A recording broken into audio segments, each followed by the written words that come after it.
শুভ সকাল বন্ধুরা। তো তোমরা সকলে কেমন আছো? আশা করছি সকলে খুব ভালো আছো আর সুস্থ আছো। আজ নতুন আরও একটি ভিডিও তোমাদের সকলকে জানাই অনেক অনেক ভালোবাসা। আর আজকে হলো রবিবার, এখন ঘড়ি কাটাতে সময় হয়েছে সকাল ৮টা কিন্তু। তো আজকের ব্লগটি আমি এই সকাল থেকেই শুরু করছি। এখন ঘড়ি কাটাতে সময় হয়েছে সকাল ৮টা। তো যাই হোক, সকাল সকাল সমস্ত কাজবাজ সেরে স্নানটা সেরে নিয়েছি। আর আজকের ব্লগটি আমি ঠাকুরঘর থেকেই শুরু করছি। তোমরা অনেকেই আছো যারা আমার ঠাকুরঘরটাকে বেশ ভালোবাসো আর ঠাকুর পুজো দেওয়াটাও দেখতে চাও। তাই ভাবলাম আজকে সকাল সকাল ব্লগটা একটু অন্যরকমভাবে শুরু করা যাক।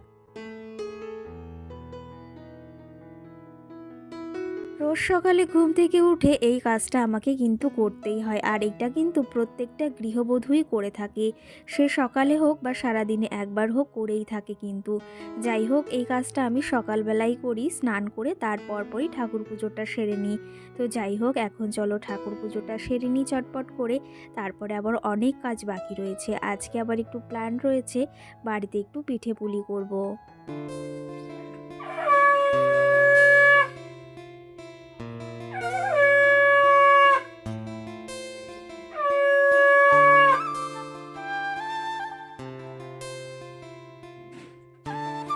কি জানো তো, এখন একটা বেশ অভ্যাস হয়ে গেছে, এটা বিয়ের পর থেকে অভ্যাস হয়ে দাঁড়িয়েছে।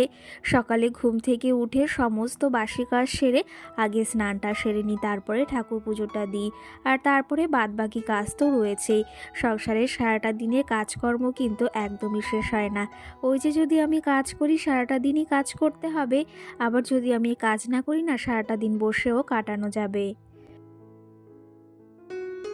তো যাই হোক, এইদিকে এই যে সকালে স্নানটা সেরে নিয়েছিলাম, আর কিছু জামা কাপড় ছিল, এগুলো সকালে ধুয়ে দিয়েছি। আর কালকের জামা কাপড় যেগুলো ছিল, মানে কালকে যেগুলো শুকায়নি, সেগুলো ওপাশে মেলে দিয়েছি। আর এগুলো এখন মেলে দেব। দেখেছো সকাল সকাল বাড়ির সামনে কত সুন্দর রোদ এসেছে। আর এই শীতের সকালে যদি এরকম সুন্দর রোদ আসে, তাহলে কিন্তু এই রোদ থেকে কোথাও যেতে ইচ্ছা হয় না। এই শীতের দিনে কিন্তু এই রোদ দেখে, মানে রোদের যেখানে বসবো সেখান থেকে একদমই উঠতে ইচ্ছা হয় না। আমার তো এমনটা হয়েই থাকে, রোদে যদি একবার দাঁড়াই বা বসি, সেখান থেকে মনে হয় যে উঠতেই ইচ্ছা হয় না। কিন্তু তবে উঠতে তো হবে, কাজবাজ সারতে হবে, সব কিছুই করতে হবে। তার মাঝে এই যে জামা কাপড়গুলো এখন মেলে দিচ্ছি, বেশ ভালো রোদ বেরিয়েছে সকাল সকাল কিন্তু। চলো তবে জামা কাপড়গুলো এদিকে মেলে দিই।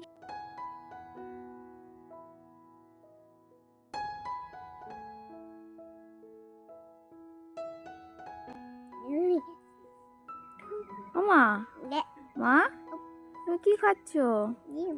ভালো খেতে? কিরকম? দারুণ।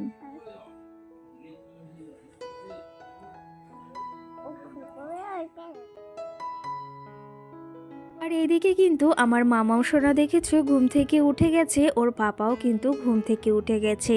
আর ভাগ্নি কিন্তু এখনও ওঠেনি, ওকে আমি ডাকিনি। ভাবলাম যে এই ফাঁকে তোমাদের এই যে আমাদের গাছে বেশ ভালো গোলাপ ফুটেছে, সেগুলো একটু দেখানো যাক। অনেক গোলাপ ফুটেছিল জানো তো, আরও অনেক কড়ি বের হয়েছে।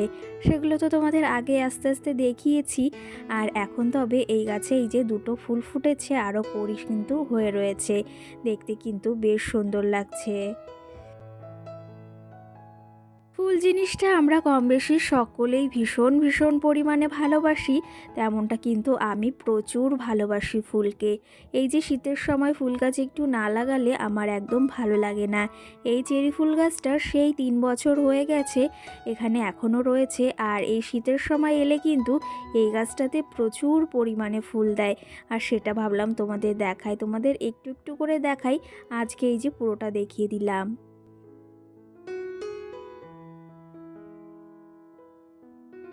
আর এখন যাব রান্না বাড়ার দিকে, ভাবলাম একটু রোদে দাঁড়িয়ে তারপরেই রান্না বাড়ার দিকে যাব। আর তোমাদের দাদা ভাইকে বলেছি সকালে একটু চা করি, আজকে আর ও চাটা খাবে না।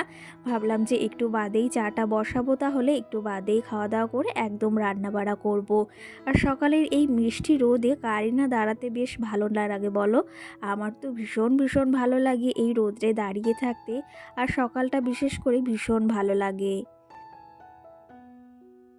আর আর কি জানো তো, সকালে উঠে অনেকটা হালকা থাকি। ওই যে সকালের মানে রাত্রের যে কাজগুলো রয়েছে সেগুলো কিন্তু একটু একটু করে আমি সেরে রাখার চেষ্টা করি।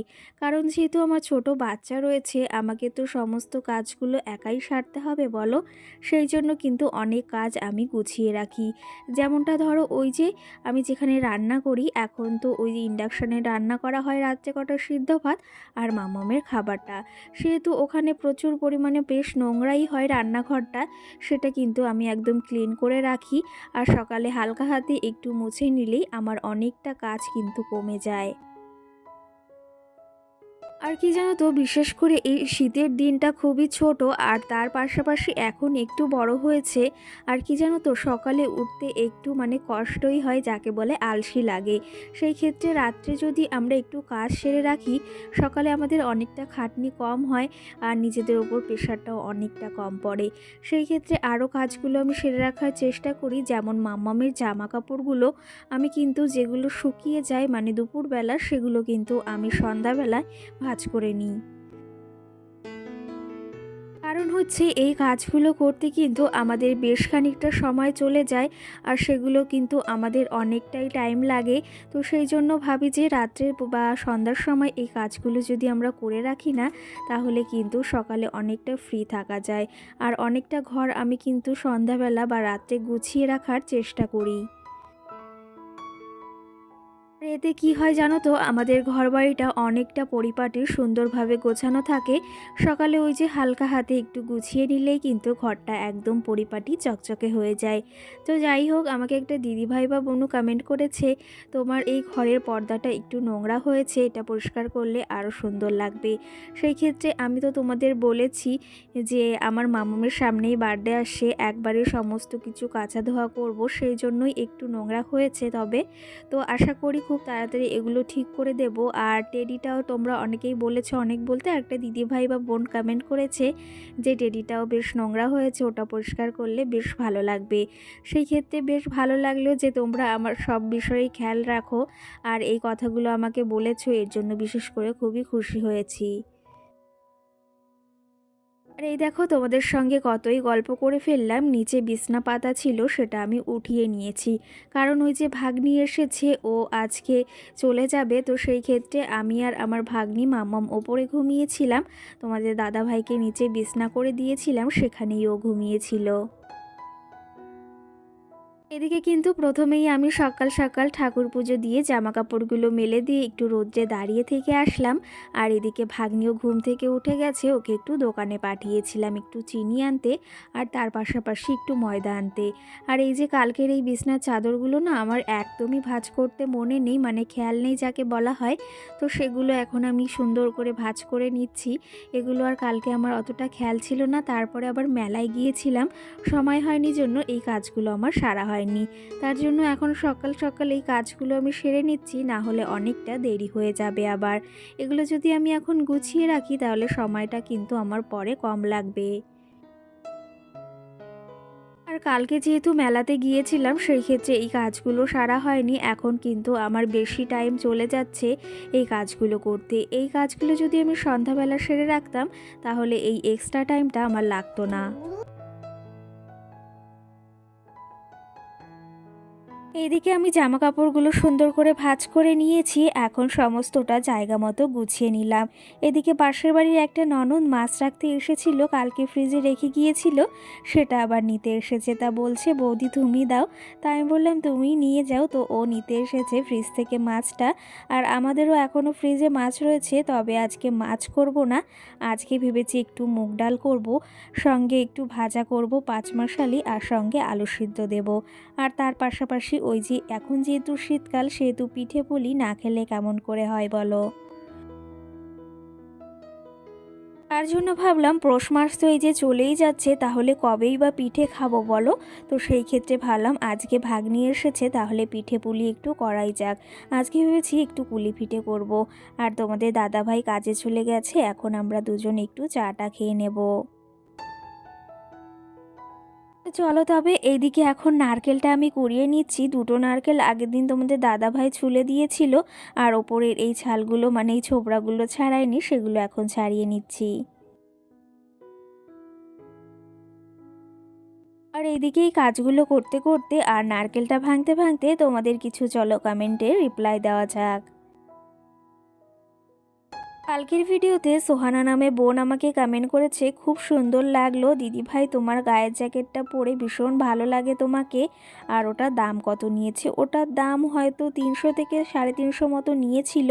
তো যাই হোক, জ্যাকেটটা কিন্তু ভীষণই ভালো, আমি ওই গির্জা থেকে নিয়েছিলাম। আর কোয়ালিটিটাও ভীষণ ভালো, আমার অনেক দিনের ইচ্ছা বলতে পারো ওরকম, ওই জ্যাকেটগুলো বেশ ভালো লাগে, সেই ক্ষেত্রে নিয়েছি। আর সকলেই বলে বেশ সুন্দর, গায়ে বেশ মানায়। তো তোমার এই কমেন্টটা পড়েও ভীষণ খুশি লাগলো যে জ্যাকেটটা ভীষণ ভালো লাগে তোমাদের। সঙ্গে লাভলি নামে আরেকটা বোন বা দিদিভাই কমেন্ট করেছে যে তুমি 1-1.5 মাস ভিডিও দাওনি কেন, প্লিজ বলো। তো সেই ক্ষেত্রে ভিডিও ভেবেছিলাম দেব করে আর হচ্ছিল না। আর সত্যি কথা বলতে একটা মন মেজাজটা ভালো ছিল না, তার জন্য দেওয়া হচ্ছিল না। আর তার পাশাপাশি ভিডিও করারও ইচ্ছা হচ্ছিল না, সেই জন্য তোমাদের সঙ্গে ভিডিও শেয়ার করিনি, এটাই বাস্তব কথা। তো এখন থেকে শেয়ার করছি, আশা করি পরবর্তীতেও শেয়ার করব। আর তোমার এই কমেন্টটা পড়েও বেশ ভালো লাগলো। সঙ্গে প্রিয়া নামে আরেকজন আমাকে কমেন্ট করেছে, তোমার বাড়ি কোথায়? তো আমার বাড়ি কিন্তু হাবড়াতে।